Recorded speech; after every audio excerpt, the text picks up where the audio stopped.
tipo de dados e variáveis. Olá, tudo bem com vocês? Nesta aula nós vamos ver aí tipo de dados e variáveis. Então nós já falamos ali um pouquinho anteriormente a palavra variáveis, né? Variável. Então nós vamos ver esses tipos de dados e as variáveis em questão. Então etapas operacionais aqui, né? Voltando um pouco aqui, programa sequencial, como o próprio nome diz, é um conjunto de rotinas programáveis executadas em sequência, ou seja, uma após a outra. Então nós vimos ali que o algoritmo, né, ele segue aquela sequência que nós indicamos ali para ele executar. Até agora nós vimos partes sequenciais desse algoritmo.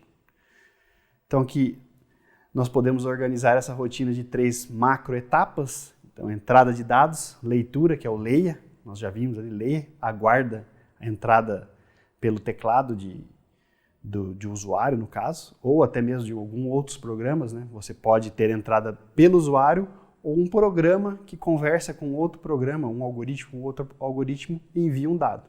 Então o leia é entrada de dados. Processamento de dados, nesse momento os dados recebidos são transformados por meio de operações, né?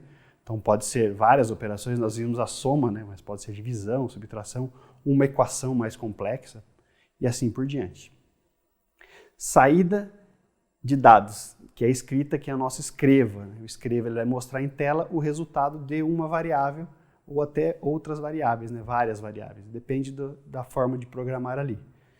Então, ocorre após haver um tipo de processamento, então é um novo dado. Você entrou com um dado, transforma ele através de um processamento e mostra para o usuário. Sequência do programa, o algoritmo em si, né? Nós temos aí a sequência do programa, então ali nós vimos ali o algoritmo, linha 1, eu escrevi ali um nome soma modificada, eu dei um nome para o algoritmo, pode ser o nome que vocês quiserem.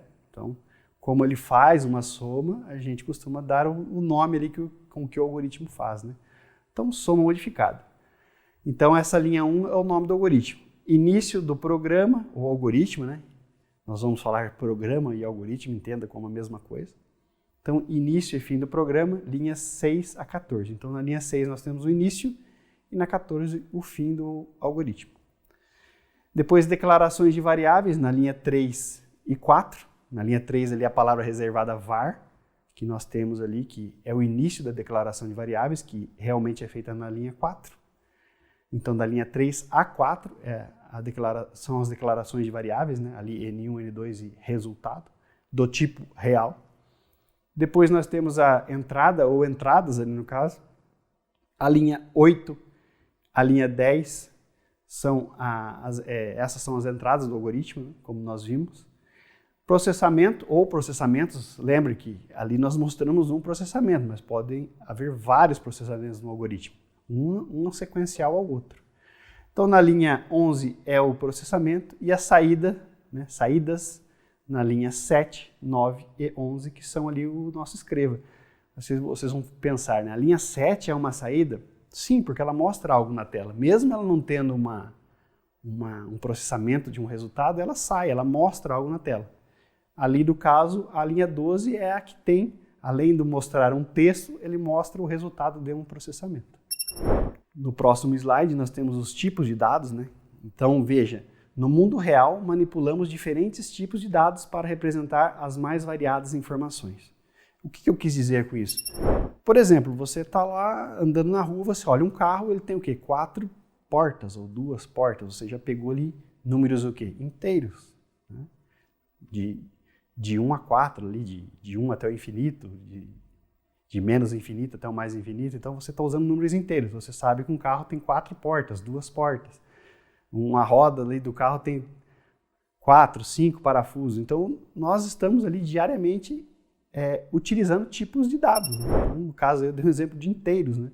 Quando você está trabalhando com dinheiro ali, está contando ali um valor para pagar uma conta, você está usando dados do tipo real, né? Que tem casas decimais.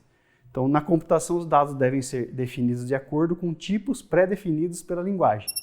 Então, cada linguagem de programação tem seus tipos pré-definidos. Claro que tem aqueles tipos básicos ali, que todas as linguagens têm aquele mesmo tipo. Algumas linguagens têm alguns tipos variados, assim, mas no fim, a ideia é sempre a mesma. Então, alguns tipos pré-definidos de programação ou estabelecidos pelo programador. Você também, o programador tem a liberdade de definir um tipo de dado dele.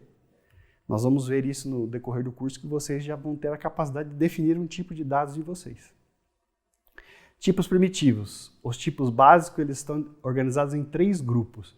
No caso de pseudocódigos, né, nós utilizamos esses 3 grupos: numéricos, caracteres e lógicos. Então, nós utilizamos esses 3 tipos básicos aí. Em termos de tipos ali, nós já temos ali agora, entrando com a parte matemática, né, dados numéricos inteiros, que eu falei ali das portas, dos parafusos do carro, né? Então, positivo ou negativo. Então, inteiro ele vai lá de menos infinito até mais infinito. Então, na matemática são conhecidos pelo símbolo Z. Esses são os números inteiros, né? Então, veja ali que tem ali ó, o símbolo, às vezes o diagrama ali, né? Nós temos o N, que são números naturais, mas os números naturais estão dentro dos números inteiros. Números naturais, ele vai de 0 até o infinito, né? Agora os números inteiros, a diferença é que ele vai de menos infinito até mais infinito, então ele tem os números negativos, né? Nós trabalhamos com números negativos em algoritmo. Então ele tem um exemplo, né? 1, menos 20, 0, 1.500 e menos 5.432. Então nós temos um conjunto de números que são do tipo inteiros, ali com o símbolo Z. Logo abaixo nós temos os dados numéricos, né, real, né, positivo ou negativo, que são os números reais que nós vimos ali no algoritmo anterior, né, que tem o ponto aí da casa decimal. Ele é pelo símbolo R, né, o símbolo dele é o R, é o círculo maior ali que está contido com todos os outros conjuntos de números, né? Então nós temos o exemplo ali, 1, por mais que ele seja inteiro, ele também é real. Veja que o Z ali está dentro do círculo R. Então, o Z, o número inteiro é um número real, mas o número real é um número inteiro, mas o número inteiro não é um número real. Então, essa é a definição. Então nós temos ali exemplos, né? 1, menos 20.4, 556.21, menos 185.45, são números reais. Veja que o 1 ele é inteiro, né? Mas também é considerado real, porque está contido ali no conjunto dos números. Então eles são números fracionários, né? Lembre, tenha bem isso em mente, quando você divide 2 números inteiros, o resultado às vezes é um número real, né? Então tem que tomar esse cuidado ali que vocês vão, no decorrer do curso, vão começar a ter essa noção de tomar cuidado na hora de dividir 2 números inteiros. O resultado tem que ser pode ser um real, né? Dependendo do tipo que você declara a variável, pode ocorrer um erro no seu algoritmo. Então ali está a informação, né? Todo número inteiro também é real, mas o contrário não é verdade. Então nós temos aí já uma parte matemática dos números, né? Agora compete a nós ver esses tipos de dados aí, o caractere, né? Então, o dado caractere costuma ser representado por um único símbolo, entre aspas simples ou duplas, dependendo da linguagem. No Visualg, nós utilizamos aí sempre aspas duplas, né?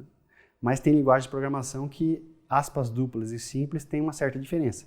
Mas tenham em mente, para este curso inicial, que vocês vão utilizar uma cadeia de caractere, um caractere dentro de aspas duplas. Então pode ser representado por letras maiúsculas ou minúsculas, numerais e símbolos que estão presentes no teclado. Ali eu dou um exemplo, né? C maiúsculo entre aspas duplas, A entre aspas duplas, maiúsculo. O número 3 entre aspas duplas, o algoritmo, o programa vai entender que esse 3 ele é um caractere, ele não é um número. Então tem que tomar cuidado com isso. Ali B minúsculo entre aspas simples e o tracinho ali do símbolo de menos, ali, entre aspas duplas, ele é considerado um caractere e não um símbolo matemático. Depois nós temos aí tipos de cadeia de caractere. Então veja, nós tínhamos o caractere que era apenas um, agora nós temos a cadeia, que no inglês eles costumam chamar de string. Então costuma ser representado por um conjunto de símbolos, entre aspas simples ou duplas, dependendo novamente da linguagem. Então depende da linguagem, aspas duplas ou simples. No caso nosso, sempre duplas. Pode ser representado por um conjunto de letras maiúsculas ou minúsculas, numerais, símbolos que estão presentes no teclado. Então, nós temos aí um exemplo de cadeia de caractere agora. Veja ali que nós temos CEP, 2 pontos, e um número do CEP ali. E ele está entre aspas duplas. Então, todo aqueles caracteres juntos formam uma cadeia de caractere, que no inglês ali eles chamam de string.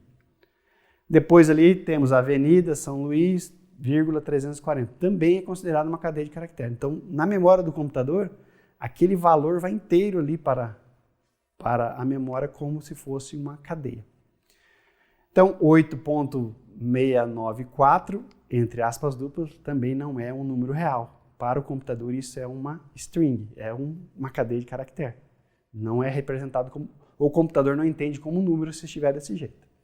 Depois o A, B e o traço novamente como um caractere, mas é a mesma situação. Um caractere não é considerado uma cadeia, mas uma cadeia pode ser considerado um caractere. Então, se você declarar como cadeia de caractere e pôr apenas uma letra, ele vai ficar como cadeia. No caso do VisualG, eu falei para vocês que ele tem certas limitações, então ele acaba entendendo tanto o caractere como a cadeia de caractere como uma única forma de declaração, que nós vamos ver posteriormente.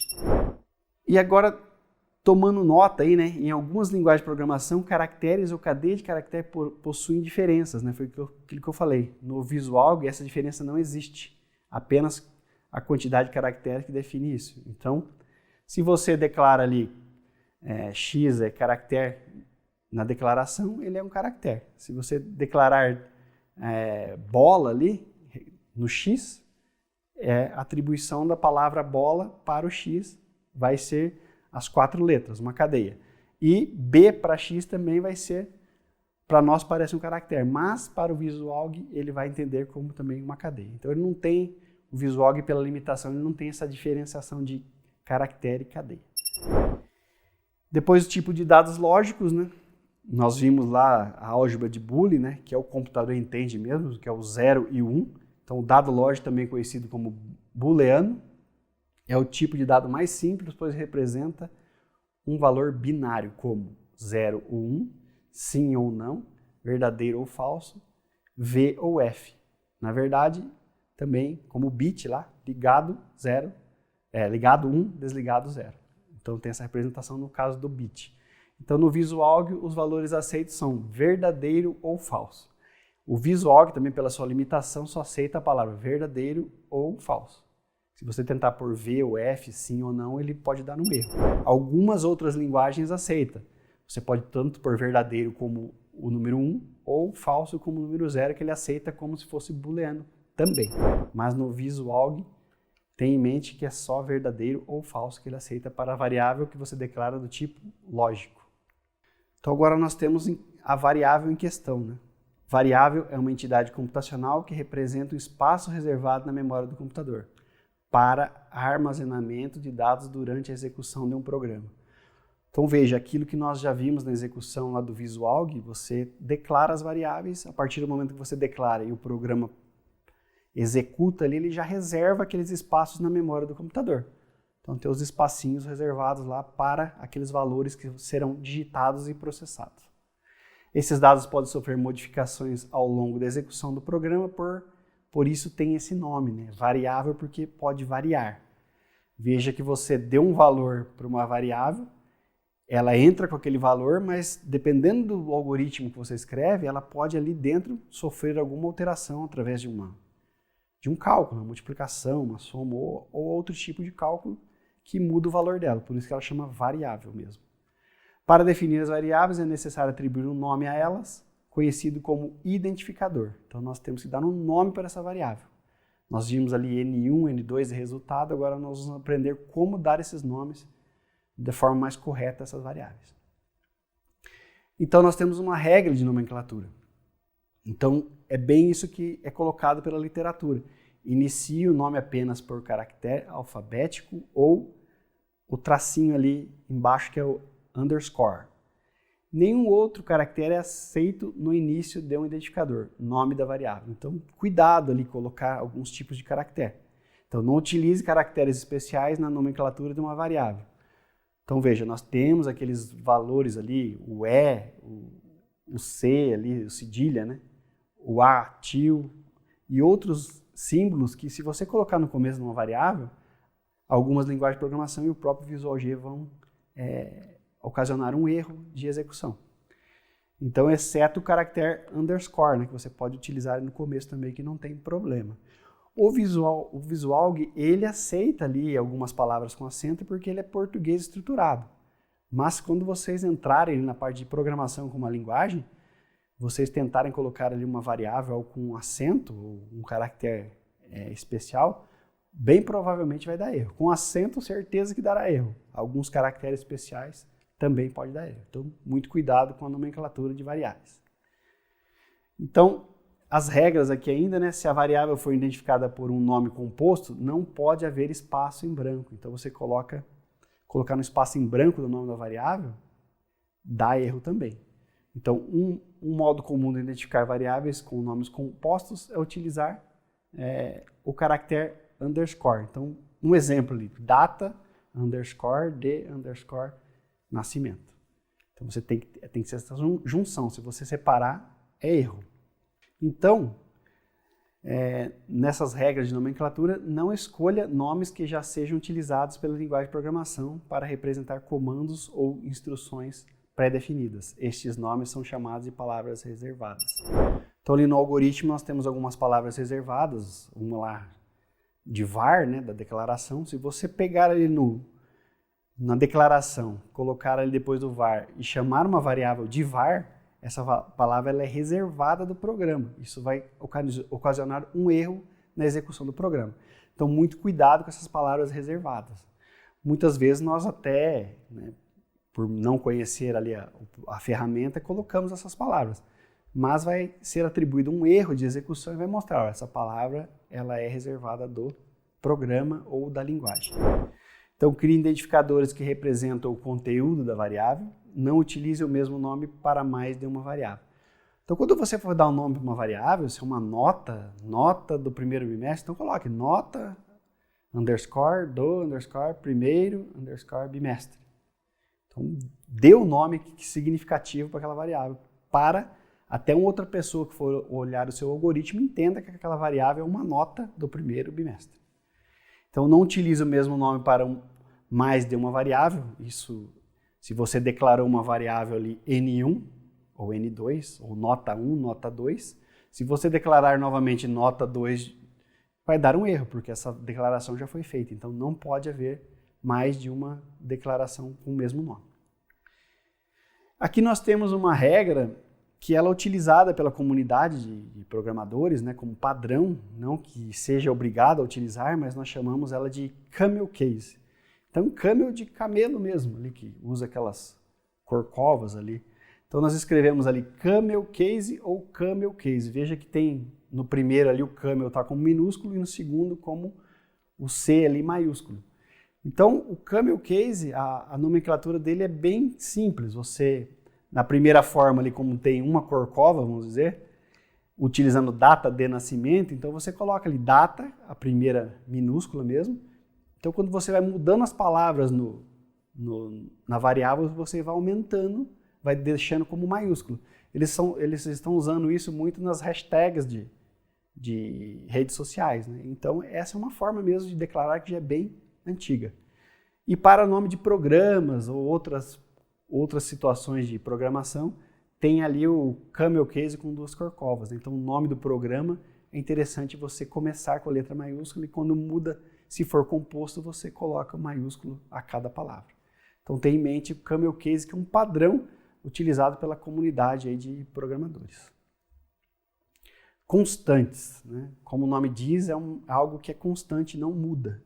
Então, além das variáveis, temos as entidades conhecidas como constantes, que são a definição de valores fixos estáveis. Então, ela nunca muda durante a execução do programa. Uma vez atribuído o valor de uma constante, mantém-se o mesmo até o final da execução do programa. A criação da constante como um identificador único, né? Ela é um identificador único, não pode ter outra também. Então, também é uma convenção declarar a constante toda em maiúsculo. Então, a constante é em maiúsculo. E daí vocês podem perguntar, e o camel case? Aí foge da regra, né? Então, eu dei ali um exemplo ali do INSS, uma alíquota, né? Vamos supor que é 0,11. Então, você coloca INSS, underscore, alíquota toda em maiúsculo. Aquilo para a comunidade é um padrão que eles já sabem que é uma constante. Então você não precisa nem falar para um programador experiente que é uma constante. Ele viu que está tudo em maiúsculo, ele já sabe que é uma constante. Então eu coloquei 0.11, não é 2 pontos, a declaração agora é igual mesmo. E nós temos o π ali que é igual a 3.14159. Claro que o π tem mais números ali, mas eu cortei ali para ficar mais simples. Então o π ele já é um valor, né, que é conhecido como uma constante. Então muitos programas ou linguagem de programação já tem o π como um valor constante. Você não precisa nem declarar, é só utilizar. No Visualg também é a mesma situação. O π já existe no programa. Se você colocou o π ali durante a execução, ele já vai saber que o valor dele é 3.14159, porque já existe no programa. Então agora nós temos aqui para vocês algo novo ali, que é a const, que é onde nós declaramos as constantes. E veja ali, INSS _ alíquota, que eu dei o valor ali igual 0.11. Então este bloco específico para essa declaração. Então nós temos ali a constante ali declarada no nosso algoritmo, né, que eu chamei ali, né, dei o nome dele de declarações ali. Você pode utilizar ali cedilha, acento no nome do algoritmo, não tem problema algum. Mas algumas situações pode dar erro, então eu já ponho com ou sem ali para você já ir acostumando a algumas coisas ali terem que escrever sem o acento. Depois nós temos ali o var na linha 6. Ali eu dou um nome bem sugestivo, né, em camel case, ali, então a variável inteira eu dei o nome dela de x num inteiro. Veja que eu coloco ali o n e o i como maiúsculo já utilizando o padrão camel case. Depois a linha 8, y num real, com uma variável real. Daí eu coloquei v valor caractere e v valor char como caractere, né, é a forma de declaração. Então eu falei para vocês que no Visual G não tem diferenciação de caractere, que é um só, ou a cadeia, que são vários caracteres. Então, por isso que na linha 9, os dois ali, as duas variáveis estão declaradas como caractere. E depois L, valor lógico, com V maiúsculo e L maiúsculo, no camel case, como uma variável lógica, né? E daí na linha 12 nós iniciamos o algoritmo. Veja que nesse algoritmo nós não temos ali o leia, né? Não coloquei entrada na linha 13. Eu já atribuo o valor 1 diretamente para a variável x no inteiro. Da mesma forma, na linha 14, eu também já atribuo o valor 20.5 para a variável y num real. Já o valor lógico, o caractere ali, eu coloquei a frase, né? Lógica de programação. Ali você pode pôr acento, porque não tem problema, ali é um caractere mesmo, uma cadeia, você pode escrever de forma normal, não tem problema. E depois V valor char, eu coloquei só o valor V ali, indicando que ela é um caractere só, não tem mais. Mas nada impediria de colocar mais valores ali. Mas nós estamos padronizando assim por nós mesmos, né, que o valor char ali é só um caractere mesmo. E o valor lógico ali, o L, valor lógico, eu atribuí o valor falso para ele. Então ele começa como falso. Daí na hora de escrever os valores ali, ele vai escrever, né, o escreva L ou escreval, né, ele vai escrever o valor por linha. Então se vocês olharem aqui a execução, veja ali que na linha 19 vai imprimir 0.11, que é o valor da nossa variável, que não é variável, não é constante, ela nunca muda. Depois na linha 20, veja que ele pulou a linha, né? Se não colocássemos ali o escreva L, o 1 seria bem na sequência do 11 ali, então por isso o escreva L é para pular a linha. Então ali na linha 12 ele vai pôr o valor 1, que foi atribuído ali na linha 13. Na linha 21 ele imprime 20.5, que foi atribuído na linha 14. Na linha 22 ele vai imprimir lógica de programação, que foi atribuído na linha 15. Na linha 16 ele vai imprimir V, que foi atribuído na linha 16. E na linha 24 ele imprime o valor o quê? Falso, que foi atribuído na linha 17.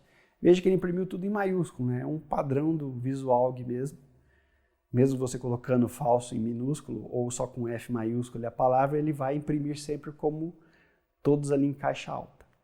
E daí veja que eu não declarei o valor de π, em momento algum. Só que como π é uma palavra já, é uma variável, né? Variável não, uma constante que é do sistema, ela já é, vamos dizer, ali, embutida ali no código do VisualG. Então ali ele já imprimiu o valor que eu falei para vocês, ali 3.1415, 9, né? Eu cortei o valor, mas o pi, ele é até maior que aquilo, né? Mas ele chega até o final do valor da variável suporta, né? Então ele vai até ali o 79. Então vocês vejam que o pi não foi declarado como uma constante, mas ele já existe no programa. E daí, o fim do algoritmo, né? Fim da execução do programa executado. Então vamos agora executar realmente esse programa, esse algoritmo no VisualG para vocês verem essa execução. Então aqui nós temos agora ali o nosso programa aberto no VisualG, né? Vamos executar ele da forma normal aqui, para vocês verem. Então colocando em execução, ele já, como não tem entrada de dados ali pelo usuário, ele já finalizou a execução, aquilo que nós vimos ali na tela anterior. Vamos fechar aqui e agora executar naquele formato passo a passo, com calma. Então veja aqui que ele está aguardando o nosso comando, a tecla F8 para executar. Então vamos começar, F8. Ele parou ali no const, F8 novamente. Também parou ali na nossa constante INSS alíquota, mais um F8 para execução. Lembrando que o F8 você tem que digitar para executar o passo a passo. Veja que ele não, como é uma constante, ele não coloca ali na memória ainda. Depois ele para aqui no var, que são as variáveis, e agora nós vamos com atenção ali na área das variáveis de memória ali, com aquela parte vermelhinha ali, vocês vão ver as variáveis sendo iniciadas. Então, o detalhe que eu falei para vocês, nós temos ali a variável global, x num inteiro, né? Cortou um pouquinho ali, aí o tipo é i, porque é um inteiro, e o valor é 0. Por que 0? Porque é um padrão da programação, quando o valor ele é inteiro, ele sempre começa ali a posição de memória com 0. Da mesma forma, o número real, vou apertar F8, ele começa com 0.000, vários zeros ali até o tamanho que a variável real suporta. Veja que ela está como R ali. Depois as variáveis caractere, veja que o padrão do início de uma variável caractere, ela inicia ali com as aspas duplas sem nada, né? Então ela está em branco ali, não tem nada. E o valor lógico ele vai iniciar com falso, lá todo em maiúsculo ali, como eu falei para vocês. E a partir do momento que eu for agora executando as próximas linhas, vejam que as variáveis ali na área de variáveis vai se alterando. Ó, agora na linha 13 ele vai alterar, veja, ela alterou para 1, a y num real alterou para 20.5, ou vírgula 5 ali, né? 5, 0, 0, vários zeros ali. Agora a variável valor caractere vai receber ali lógica de programação, a próxima vai receber o valor v, e a valor lógico ali vai receber falso mesmo, né? Já era falso, ela vai continuar como falso, porque na linha 17 estamos declarando como falso. Agora F8 ele vai começar a imprimir, olha. Imprimiu a linha 19, 011, imprimiu a linha 21, né, que é o valor atribuído, que está lá na memória que vocês estão vendo. A 21 ele vai imprimir o 20.5, depois lógica de programação, depois o nosso V e depois falso e aqui o pi, como vocês viram ali na tela, né? Que o pi ele é bem grande, as casas decimais dele, então chega até o 79. E aqui finaliza o programa. Veja que se nós aqui trocássemos a variável aqui por um valor em verdade aqui, ó,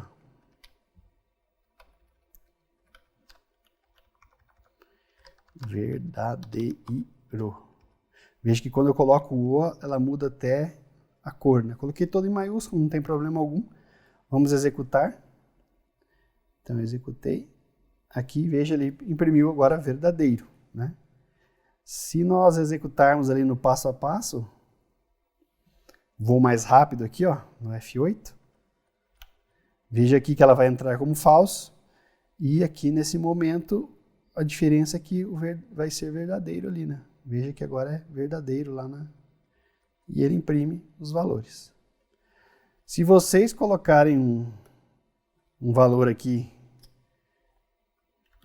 verdade, vamos colocar assim, e ela é uma variável do tipo lógico e nós executarmos, ele vai já mostrar um erro para vocês. Essa aí é a tela de aviso ali que é um erro. Ele já fala exatamente ali que a variável ali no L, valor lógico, está recebendo um valor verdade, né? Verdade, que eu coloquei, qualquer nome ali. Então ela dá um erro. Aí você põe em terminar e vai lá e arruma esse para o certo, né? Então esse é o valor certo. E mais uma curiosidade aqui para vocês, que eu tenho esse valor aqui que é inteiro, vou pôr 1.4 para vocês verem o que acontece. Eu vou executar no passo a passo. Então vai executando aqui. E veja que ele também recebeu um erro. Por quê? Ele só consegue trabalhar com número, a variável x no inteiro só trabalha com números inteiros. Se você colocou uma casa decimal ali, 0.4, ele vai falar que não é uma variável, não é um valor reconhecido pela variável. Então, terminar e ali a linha vermelha é onde tem o erro. Então, isso aqui é só para vocês terem em mente que erros ocorrerão, né? Não é para desanimar com alguns erros. Todo programador se depara com vários erros quando está desenvolvendo códigos.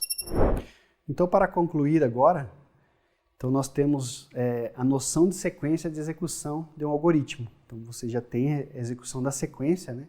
Da linha 1 até a linha final do algoritmo, sabem como essa execução é feita. Também temos condição de utilizar corretamente tipos adequados de variáveis em um algoritmo. Então foi aquilo que eu mostrei para vocês, né? Você colocou uma variável que era real, inteira, e atribuiu um valor real para ela, ela deu um erro. E numa variável lógica, que só pode receber o valor falso ou verdadeiro, nós colocamos uma palavra verdade lá e ocorreu o erro. Então é aquilo que eu falei para vocês, não desanime com os erros, eles ocorrem. Todo programador que inicia, até os mais experientes, se deparam com erros a qualquer momento. Então, faz parte da programação. E utilize aí o Visualg para praticar os exemplos desta aula. Eu recomendo que vocês já tenham ele instalado e tentem executar esses exemplos que nós fizemos na aula para ver como realmente funciona. Então, nós ficamos por aqui e bons estudos!